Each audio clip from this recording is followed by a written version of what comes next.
Students, आज से हम कंप्यूटेशनल फिजिक्स को स्टार्ट करने जा रहे हैं।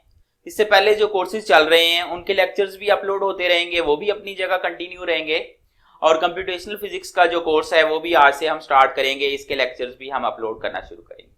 आज हमारा फर्स्ट लेक्चर है जिसमें हम इंट्रोड्यूस करवाएंगे कंप्यूटेशनल फिजिक्स को, कि कंप्यूटेशनल फिजिक्स क्या चीज होती है और इससे क्या मुराद। ये जो कोर्स हमने स्टडी करना है इसमें हमने फॉलो करना है पंजाब यूनिवर्सिटी और जीसी यूनिवर्सिटी फैसलाबाद के कोर्स कंटेंट्स को। जो भी स्टूडेंट्स पाकिस्तान में कहीं भी रहते हैं वो इन वीडियो से हेल्प हासिल कर सकते हैं, क्योंकि ऑलमोस्ट पूरे पाकिस्तान में जो कोर्स कंटेंट्स हैं बीएस के या एमएससी लेवल के वो तकरीबन सिमिलर हैं, तो आप भी इस वीडियो से फायदा उठा सकते हैं। आइए शुरू करते हैं। सबसे पहले कंप्यूटेशनल फिजिक्स में अगर हम देखें तो ये फिजिक्स की ब्रांच है जिसमें हम कंप्यूटर की हेल्प लेते हैं और कंप्यूटर को इस्तेमाल करते हैं। अगर पहला वर्ड देखें तो कंप्यूटेशनल फिजिक्स में कंप्यूटेशनल आ रहा है जो कि कंप्यूटर से रिलेटेड है। कंप्यूटर क्या होता है इसके बारे में हम सबको पता है, हम इसको डिटेल में नहीं पढ़ेंगे,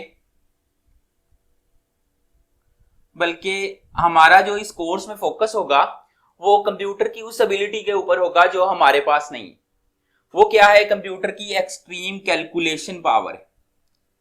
कंप्यूटर किसी भी डिफिकल्ट से डिफिकल्ट कैलकुलेशन को कम से कम टाइम में करने की एबिलिटी रखता है। दूसरी साइड पे अगर हम ह्यूमंस पे आ जाएं, ह्यूमन माइंड जो हमारे पास दिमाग है उसके अंदर कैलकुलेशन की सलाहियत तो इतनी अच्छी नहीं है, लेकिन हमारे पास भी एक ऐसी क्वालिटी है जो कंप्यूटर के पास नहीं है। हम सोच सकते हैं, समझ सकते हैं, चीजों को अंडरस्टैंड कर सकते हैं। तो ह्यूमन माइंड के पास अंडरस्टैंडिंग। इस कोर्स का जो पर्पस है वो ये है कि हम अपनी अंडरस्टैंडिंग को कंप्यूटर की कैलकुलेशन पावर के साथ कंबाइन करें और इसके कॉम्बिनेशन से हम वो कॉम्प्लेक्स प्रॉब्लम्स सॉल्व कर सकें जो ऑर्डिनरीली इसके अलावा जो है इन दोनों को कंबाइन किए बगैर सॉल्व करना पॉसिबल नहीं। हमने कंप्यूटर सॉफ्टवेयर्स की हेल्प लेनी है।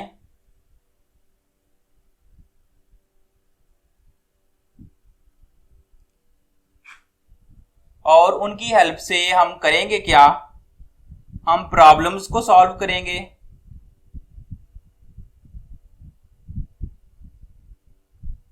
ये प्रॉब्लम जो है वो किससे रिलेटेड होंगी? दो तरह की प्रॉब्लम्स को हमने स्टडी करना है इस कोर्स में। एक फिजिक्स की प्रॉब्लम्स को हम जो है वो सॉल्व करेंगे इस तरीके से, दूसरी जो है वो मैथमेटिक्स की प्रॉब्लम्स को। अब स्टूडेंट्स के ज़हन में ये आएगा कि ये कंप्यूटेशनल मैथमेटिक्स तो नहीं है, हम तो स्टडी करने जा रहे हैं कंप्यूटेशनल फिजिक्स को, तो फिर हम मैथ की प्रॉब्लम्स क्यों इंक्लूड करें?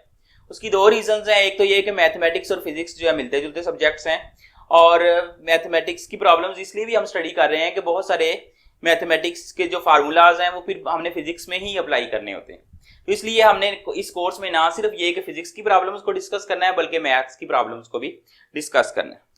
इस कोर्स में हमारा आपसे जो रिक्वायरमेंट है कि एक स्टूडेंट को खुद से जो है वो प्रोग्रामिंग करने के काबिल होना चाहिए, खुद से इस काबिल हो कि वो प्रोग्राम लिख सके।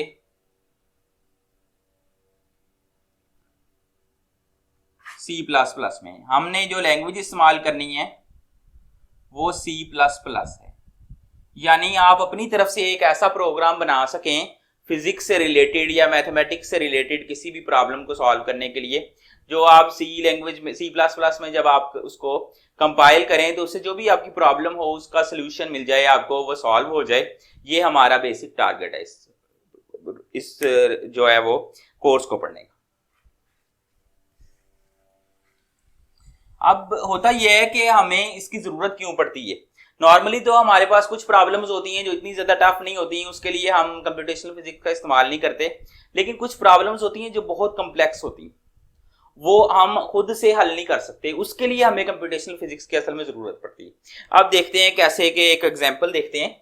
क्या हमने ये पढ़ा हुआ है कि एक स्ट्रॉन्ग हमारे पास सपोर्ट है, उसके साथ हमने एक स्प्रिंग को अटैच किया है, उस स्प्रिंग के साथ हमने एक मास अटैच किया हुआ है, और इसकी मोशन को हम अगर इसके अंदर डैम्पिंग नहीं है, दूसरे फैक्टर्स नहीं है, तो without any help of computer हम इसको सॉल्व कर सकते हैं और हमारे पास रिजल्ट आ जाता है x is equal to x naught sine of omega t. लेकिन अगर ये प्रॉब्लम कॉम्प्लेक्स होती, कॉम्प्लेक्स किस तरह से हो सकती है? मिसाल के तौर पे आपसे कहा जाए कि आप यहाँ पे एयर की जो ड्रैग फोर्स है उसको भी कंसीडर करो, डेफिनेटली वो वेलोसिटी पे डिपेंड करेगी और हर पॉइंट पे वेलोसिटी डिफरेंट होगी, ड्रैग फोर्स भी डिफरेंट हो जाएगी। फिर आपसे कहा जाए कि ये जो फर्श है जिसके ऊपर ये मूव कर रहा है, इसके ऊपर जो काइनेटिक फ्रिक्शन होगी इसको भी आप इंक्लूड करो अपनी कैलकुलेशन में। यहां तक शायद आप कुछ ना कुछ सॉल्व कर सको, कोई ना कोई सॉल्यूशन किया जा सकता है with the help of pencil and copy. लेकिन अगर इसको और कॉम्प्लेक्स कर दिया जाए, कहा जाए कि यहां से यहां तक जो है वो कोएफिशिएंट ऑफ काइनेटिक फ्रिक्शन से 0.2 है, यहां से इस रीजन में 0.4 के इक्वल है, इस रीजन में 0.6 हो गया। इस तरह से रीजन्स बना दिए जाएं दोनों तरफ, और अब आपने बताना है किसी भी टाइम पे इसकी पोजीशन को, मोशन को एक दफा स्टार्ट कर दी। तो अब जो है वो आपके लिए पॉसिबल नहीं है कि आप सिर्फ पेंसिल और कॉपी की मदद से इस प्रॉब्लम को सॉल्व कर लो। ऐसी सूरत में आपको कंप्यूटर की जरूरत पड़नी ही पड़नी। तो हम जो है वो इस तरह की प्रॉब्लम्स, कॉम्प्लेक्स प्रॉब्लम्स के लिए ही कंप्यूटेशनल फिजिक्स को इस्तेमाल करते हैं। इससे हटके देखें अगर तो स्पेस साइंसेस के अंदर जब हम रॉकेट को भेजते हैं, किसी भी जगह पे कोई स्पेसशिप भेजते हैं, तो उस सूरत में हमें उसको गाइड करने के लिए, टोटल उसके पाथ की कैलकुलेशन करने के लिए हमें कंप्यूटेशनल फिजिक्स की जरूरत पड़ती है। और मतलब इस तरह की जो भी कोई भी प्रॉब्लम जो बहुत कॉम्प्लेक्स होगी उसमें कंप्यूटेशनल फिजिक्स इस्तेमाल हो सकती है। मैं आपको पर्सनल एग्जांपल बताता हूं कि जो मैंने कंप्यूटेशनल फिजिक्स की मदद से क्या सॉल्व किया, तो वो मैं आपसे शेयर करता हूं। मिसाल के तौर पे हमने फोरियर सीरीज पढ़ी हुई है, मैथमेटिक्स वालों ने भी पढ़ी है, फिजिक्स वालों ने भी पढ़ी है। और f of x is equal to x की फोरियर सीरीज अगर लिखी जाए तो ये हमारे पास आती है 2 into sine of x minus sine of 2x over 2 plus sine of 3x over 3, और ये इस तरह से एक टर्म माइनस एक प्लस और ये चलती जा रही। अगर इसका ग्राफ बनाया जाए तो कुछ इस तरह से ग्राफ बनता है, ये पाई है, ये माइनस पाई है, तो ये यहां से ऐसे करके और फिर इस तरह करके चलते हुए इस तरह का कुछ ग्राफ बनता है। अब मैं ये चाह रहा था कि मैं इस पीक के कोऑर्डिनेट्स फाइंड करूं, एक्स और वाई की वैल्यूज फाइंड करूं।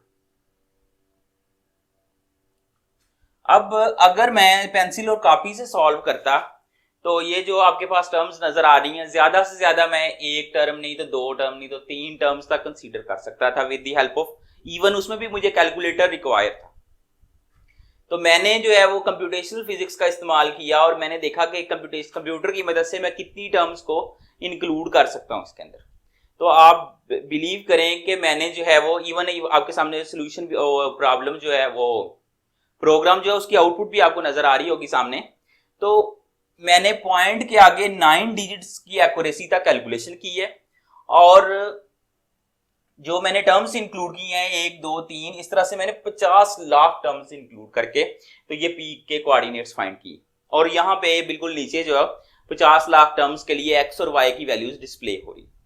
तो मकसद ये हुआ कि इस तरह की ह्यूज टाइप कैलकुलेशंस जो होती हैं वो कोई भी इंसान इस काबिल नहीं होता कि वो अपने लाइफ टाइम में क्या कि उसकी 100 नस्लें भी मिलके वो कैलकुलेशन कर सकें। लेकिन जब हम कंप्यूटर में ये इनपुट देते हैं तो इवन इस तरह की कॉम्प्लेक्स कैलकुलेशंस भी 10 से 15 20 मिनट 25 मिनट डिपेंड करता है हमारा सिस्टम कैसा है उस पर, इतने टाइम में ये हो जाती। तो मकसद बताने का ये हुआ आज का कि कंप्यूटेशनल फिजिक्स को हमने अंडरस्टैंड करना है ताकि हम फिजिक्स के प्रॉब्लम्स को बेटर तरीके से जो है वो सॉल्व कर सकें। अब आपके ज़हन में, बाज़ लोगों के ज़हन में ये क्वेश्चन आता है कि हम ये क्यों समझें, अगर कहीं पे भी ज़रूरत पड़ेगी, फ़र्ज़ करें कि हम स्पेस साइंसेज में चले जाएंगे तो हम फिजिक्स के फार्मूलाज बता देंगे, हमारे साथ एक कंप्यूटर इंजीनियर होगा, वो कंप्यूटर से रिलेटेड उसको सॉफ्टवेयर वगैरह सब पता होगा, तो वो उसकी प्रोग्रामिंग कर देगा, तो दोनों मिलके काम कर सकते हैं, इसमें तो कोई इशू नहीं है, हमें प्रोग्रामिंग सीखने की क्या जरूरत है। तो बच्चों ऐसी सूरत में ये होगा कि ये बिल्कुल ऐसे ही होगा कि अगर 2 लोग बाइक चला रहे हैं, और एक आदमी के पास उसका स्टेयरिंग है और उसका मतलब हैंडल है, और उस दूसरे के पास जो है वो कंट्रोल है गियर्स का और ब्रेक का, पिछली ब्रेक का। तो ऐसी सूरत में अगर दोनों मिलके उसको चलाने की कोशिश करें तो वो कोई अच्छे तरीके से नहीं चलेगा, बल्कि डेफिनेट चांस है कि बहुत जल्दी हादसा हो जाएगा। सिमिलरली अगर जो फिजिक्स का आदमी है उसको कंप्यूटर के सब्जेक्ट्स पे खुद ग्रिप नहीं होगी तो वो जितनी मर्जी कोशिश कर लेगा, वो कंप्यूटर के आदमी के साथ मिलके जो प्रोग्राम बनाएगा वो कहीं ना कहीं उसमें फ्लॉज होंगे।